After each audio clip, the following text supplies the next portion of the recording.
پر یہ بتا جب 12,000 آیا تھا جان کیوں نہیں چھڑائی؟ تو حضرت چارہ کاٹتے کاٹتے رو پڑے، فرمانے لگے تو نہیں نہ جانتا یہ بیٹیاں سانجھی ہوتی ہیں، پتہ نہیں نا؟ میرے رسول پاک نے تو حاتم تائی کی بیٹی کے سر پہ کپڑا رکھ کے کہا تھا بیٹیاں برابر ہوتی ہیں، تو یہ نہیں پتا جب اس کی 6 بیٹیوں کی شادی ہوئی ہے میرے اندر روحانیت کتنی بڑی ہے۔ فرمایا پھر 12,000 آیا ہے تو 2-4 بچیاں پھر گئی ہیں، مجھے نہیں پتا میں اندر سے راضی کتنا ہوں، میں تیری نوکری کرتا رہوں گا، پتہ نہیں اللہ کتنی بیٹیوں کو بیاہ دے گا۔ اتنا رویا وہ عیسائی کے پیروں میں بیٹھ گیا، کہنے لگا بابا میں نے تیری مخالفت کی ہے پر تیرے قریب آ کے پتہ چلا ہے کہ تو بہت اونچے اخلاق کا مالک ہے، اور اگر تیرا یہ مقام ہے تو تجھے اخلاق سکھانے والے محمد عربی کی شان کتنی ہوگی۔ ظالم کی بولیے جاتے نہیں لوگ جھوٹے گواہ بن کے، وکیل صاحب کو نہیں پتا ہوتا کہ یہ بندہ مجرم ہے جو میرے پاس آیا، کیا مجرموں کے وکیل نہیں ہوتے؟ بولے تو اس کو پتہ نہیں ہوتا وکیل صاحب کو کہ یہ صاحب مجرم ہے، میرے پاس مقدمہ لے کے آئے، اور اگر بے ادبی نہ ہو جائے تو میرا خیال ہے قاضی عدالت کو بھی پتا ہوتا ہے کہ مجرم کون ہے اور مظلوم۔ میرے نبی پاک صلی اللہ علیہ وسلم نے اس قدر زیادہ سختی فرمائی اس مسئلے میں، فرمایا جس کو پتا تھا کہ فلاں آدمی ظالم ہے، ظلم کر رہا، پھر وہ ظالم کا گواہ بنا یا اس نے ظالم کی مدد کی، کتنی کی؟ شارحین لکھتے ہیں چاہے اس نے ایک جملہ بول کے کی، چاہے ایک، سارے بولیے، چاہے ایک غریب کو اس نے ظلم کیا تو کہتے ہیں علاج یہ سے، چاہے ایک جملہ بول کے کی، شارحین اس حدیث کی شرح میں لکھتے ہیں ایک جملہ بول کے چاہے مدد کی، جس بندے نے کسی ظالم کی مدد کی کسی مقدمے میں یا کسی صورت میں اور اسے پتا تھا یہ ظالم ہے، میرے نبی پاک صلی اللہ تعالی علیہ وسلم فرماتے ہیں اگر اس نے مدد کی، ابھی ظالم کی بات نہیں ہو رہی، ظالم کے مددگار کی بات ہو رہی، اگر کسی نے ظالم کی مدد کی تو حضور فرماتے ہیں خدا بھی اس سے بری و ذمہ ہے، رسول بھی اس سے بری و ذمہ ہے۔ سنبھال کے رکھے اپنی نمازیں، قربانیاں، حج، زکوٰۃ سنبھال کے رکھے۔ اگر ظالموں کا مددگار ہے، الیکشن آ لینے دے، آپ کو نظر آ جائے گا کون کون ظالموں کا مددگار ہے، نظر آ جائے گا۔ اپنی جیب سے لوگ پیسے دے کے ظالموں کی مدد کریں گے، ان کے فلیکس چھپوائیں گے، بورڈ لگوائیں گے، جیبوں سے پیسے دے کے۔ ہم نے خود آگ لگائی ہے چمن میں اپنے، بے سبب گردشی ایام کو الزام نہ دو، ہم نے خود نور کا ظلمت سے کیا ہے سودا، کر کے توہین سحر شام کو الزام نہ دو۔ ظالموں کے مددگار میدان میں آ گئے، یہ چھوٹا لفظ نہیں، میرے حبیب پاک صلی اللہ علیہ وسلم نے فرمایا جو ظالم کا مددگار ہے سن لے، جو سجن کے ساتھ کچہری جاتا ہے وہ یاد رکھے، جو دوست کا گواہ بنتا ہے وہ یاد رکھے، جو کہتا ہے میں مانگی گیا تھا، مجھے بلایا گیا تھا قبضہ چھڑانے کے لیے کسی غریب بیوہ کی جائیداد پہ، وہ سن لے تو مدد کر کے نہیں آیا، تو خدا کے ذمے سے نکل گیا۔ رسول پاک نے فرمایا تیرا میرا تعلق ختم ہو گیا، تو ظالم کا مددگار ہو گیا۔ پھر تو کہتا میں بے چین ہوں، میں بے قرار ہوں، میں آزمائش کا شکار ہوں، پلٹ کے دیکھ تو صحیح تیرا گناہ کتنا بڑا ہے۔ میرے نبی پاک صلی اللہ علیہ وسلم کا ایک اور فرمان سن لیں، ابن ماجہ ابو داؤد میں موجود ہے، اس حدیث کو آپ نے یاد کر لینا ہے، کر لیں گے انشاءاللہ، سارے کہیے انشاءاللہ، کر لیں گے یاد۔ حضور صلی اللہ علیہ وسلم نے فرمایا اگر تو ظالم کی مدد کرے گا نا، یہ لفظ دل کی تختی پہ لکھ لینا، یہ مکافات عمل ہے، مکافات عمل دنیا، ادھر کرو گے تو ادھر بھرو گے۔ فرمایا اگر تو کسی ظالم کی مدد کرے گا، سن لے حضور کا فرمان ہے، اگر تو ابن ماجہ ابو داؤد سیاہ میں موجود ہے، فرمایا اگر تو کسی ظالم کی مدد کرے گا تو رب تعالیٰ مرنے سے پہلے پہلے تیرے اوپر بھی ظالم کو مسلط کر دے گا، تیرے اوپر بھی ایک دفعہ ظلم ضرور ہوگا اگر تو ظالم کی، وہ کسی صورت میں بھی ہو سکتا ہے، کسی صورت میں تیرا بیٹا ہی اٹھ کے ظلم کر دے گا، تو الجھ جائے گا، کسی نہ کسی جگہ تیرے لیے تباہی کا سامان ہوگا، تیرے اوپر ظلم ہوگا، اس لیے کہ تو ظالموں کا مددگار ہے۔ چاہیے یہ تھا کہ تو مظلوم کی مدد کرتا، انسانی ایمانی یقین کا فریضہ سر انجام دیتا، تو ظالموں کا مددگار ہو گیا۔ ٹٹول کے دیکھ لیں، رزلٹ نکال کے دیکھ لیں، ہمارے زمانے میں ظالموں کے مددگار زیادہ ہیں، اتنی لمبی زبانیں نکال کے ظالموں کی مدد کرتے ہیں، بڑے بڑے کالم نویس اللہ نے انہیں قدرت دی لکھنے کی، تو اپنا قلم ظالموں کی مدد میں خرچ کرتے ہیں، وہ لوگ جن کو اللہ تبارک و تعالیٰ نے قدرت دی، ہمت دی، طاقت دی، کچھ لوگ ان کے حلقہ احباب میں وہ اپنے لوگوں کو استعمال کر کے ظالموں کی مدد کرتے ہیں، ظالموں کی مدد کرتے ہیں۔ میرے نبی کریم سید عالم نور مجسم صلی اللہ علیہ وسلم نے فرمایا اگر تو نے ظالم کی مدد کی تو جب تک تو توبہ نہیں کرے گا رب تجھ سے ناراض ہی رہے گا۔ اللہ تجھ سے، او بھائی جس سے رب بھی ناراض ہو گیا، نہ کھانا نہ پینا نہ سونا نہ جاگنا نہ نیند، پھر تیری ہر چیز تیرے لیے آزمائش ہو جائے گی، پھر تیرا سایہ بھی تیرے لیے خوف کا سامان بنے گا، پھر زندگی جیتی جاگتی لاش بن جائے گی، تو اپنے کندھوں پر اپنی میت اٹھائے پھرے گا جب تو ظالم کا مددگار ہوگا۔ اور نبی پاک صلی اللہ علیہ وسلم نے فرمایا ظالموں کا مددگار بھی ظالم ہوتا ہے، ظالموں کا مددگار بھی، سارے بولے ظالموں کا مددگار بھی، نہیں کو نہیں، آپ سارے نہیں بول، ایک دفعہ بولے ظالموں کا مددگار بھی، پکی بات ہے، ظالموں کا مددگار بھی۔ اللہ اکبر، جس کا یارانہ ہو، جس کا دوستانہ ہو، جو کہے میں نے نا اس کو اوکھے ویلے کے لیے ظالم کو یاد رکھا ہوا ہے۔ کبھی مشکل پر رکھے نہیں ہوئے لوگوں نے ظالم دوست، کہتے میں نے رکھے ہوئے ہیں، بلکہ ہمارے دیہات میں تو کہتے ہیں میں نے بازو بنائے ہوئے ہیں۔ کس کو بازو بنا لیا؟ ظالم بھی کبھی بازو ہوتا ہے، جو ظلم کی تلوار لیے میدان میں کھڑا ہے۔ قارون، حامان، فرعون، نمرود کا حال نہیں لوگوں نے دیکھا؟ اپنے زمانے میں آپ نے کتنے لوگ نہیں دیکھے جن کے سائے سے، آواز سے لوگ کانپتے تھے؟ پھر پولیس کی گاڑیوں میں وہ اس طرح مردہ پڑے کہ دنیا نے تماشا دیکھا ان کا۔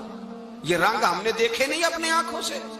فرمایا ظالم کا مددگار بھی، جو کار میں بٹھا کے لے کے گیا وہ بھی ظالم، جس نے چائے پلائی وہ بھی، جس شخص نے کھانا کھلایا وہ بھی، جو کچہری تک ساتھ گیا وہ بھی، جس نے فلیکس کے نیچے، بڑے شرابی کے نیچے چھوٹی اپنی فوٹو لگائی وہ بھی، جو ووٹ کی پرچی ڈالنے گیا وہ بھی۔ کہہ دینا باہر نکل کے کہ حضرت صاحب نے سیاسی تقریر کی ہے، کہہ دینا، پر بات تو سچی ہے نا۔ خو کرے ہم تو سے تھوڑا سا گلا بھی سن لے، خو کرے ہم تو سے تھوڑا سا بھی گلا۔ امام مالک کے پاس ایک بندہ آیا، اس نے کہا حضور میں درزی ہوں، ایک ظالم بادشاہ مجھ سے کپڑے سلواتا ہے، میں تو ظالموں کا مددگار نہیں نا۔ ایک ظالم بادشاہ مجھ سے، حضور میں تو مددگار نہیں نا ظالموں کا، جو فرمایا ظالموں کا مددگار بھی ظالم ہوتا ہے، تو کپڑے لے کے آتا ہے میں سی کے دے دیتا ہوں، ذمہ داری نہیں۔ یہ ایک آدمی دکاندار ہے، اس سے کوئی بندہ چیز خریدنے آئے گا تو تھوڑی کہے گا میں نے نہیں دینی، تو دے گا۔ کوئی بندہ اگر کسی شخص سے کوئی کام کہتا ہے جو اس کی فیلڈ ہے، اس کا شعبہ ہے، اس کا معاش کا وہ سلسلہ ہے، کہتے ہیں یا رسول اللہ صلی اللہ علیہ وسلم ظالموں کا مددگار بھی ظالم، حضور نے فرما دیا۔ تو امام مالک سے بندے نے مسئلہ پوچھا، دل کی تختی پہ لکھنے والی باتیں ہیں، کہا حضور میں درزی ہوں، ظالم کپڑے سلواتے ہیں، میں تو مددگار نہیں نا۔ امام صاحب کہنے لگے نہیں، مددگار تو وہ ہوگا جو تجھے سوئی دھاگا فراہم کرے گا، تو پورے کپڑے سی کے دیتا ہے، تو خود بہت بڑا ظالم ہے، تو پورے سوٹ سی کے دیتا ہے، تو بہت بڑا ظالم خود ہے۔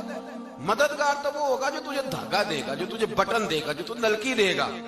جو ظالم سے اتنی نفرت، ظلم کر کے بندہ آئے، یہاں تو ہمارے زمانے میں ہیرو بن جاتے ہیں لوگ، ظالم ہیرو ہے، لوگ اس سے ڈرتے پھرتے ہیں، گھومتے پھرتے ہیں، اور بہت سارے کم مزاج لوگ اس کے پیچھے ہاتھ باندھ کے پھرتے ہیں۔ ظالموں کی مدد کرنا، ظالموں کے ساتھ رہنا، یہ ظلم ہے، ظلم، یہ زیادتی ہے۔ میرے نبی پاک صلی اللہ تعالی علیہ وآلہ وسلم نے ارشاد فرمایا یاد رکھو، رب فرماتا ہے میں مظلوم کی مدد ضرور کروں گا، چاہے جلدی کروں چاہے دیر سے کروں، میں مظلوم کی مدد۔ اور حضور صلی اللہ علیہ وسلم نے فرمایا ہے، حضرت معاذ بن جبل کہتے ہیں حضور نے مجھے یمن کا گورنر بنایا، جب میں جانے لگا نا تو حضور نے بڑی نصیحتیں کی، بخاری میں موجود ہے، فرماتے ہیں جب میں پلٹنے لگا تو میرے رسول نے فرمایا معاذ ایک منٹ ٹھہر جا، ایک بات میری یاد رکھنا، اس کو نہ بھولنا۔ کہا حضور کیا؟ فرمایا دیکھنا کسی پہ ظلم نہ کر بیٹھنا، کہیں تجھ سے زیادتی نہ ہو جائے۔ محبوبہ پھر حضور نے فرمایا سن میرے معاذ، میں تجھے گورنر بنا رہا ہوں، زیادتی نہ کر بیٹھنا۔ یا رسول اللہ صلی اللہ علیہ وسلم کیا ہوتا ہے؟ تو میرے کریم نے فرمایا جب مظلوم دعا کے لیے ہاتھ اٹھاتا ہے تو عرش کا مالک کہتا ہے فرشتوں پیچھے ہٹ جاؤ، عرش کا مالک کہتا ہے فرشتوں پیچھے ہٹ جاؤ۔ حضرت ثعلبہ بن عبد الرحمن میرے کریم محبوب علیہ السلام کے صحابی ہیں، غریب ہیں،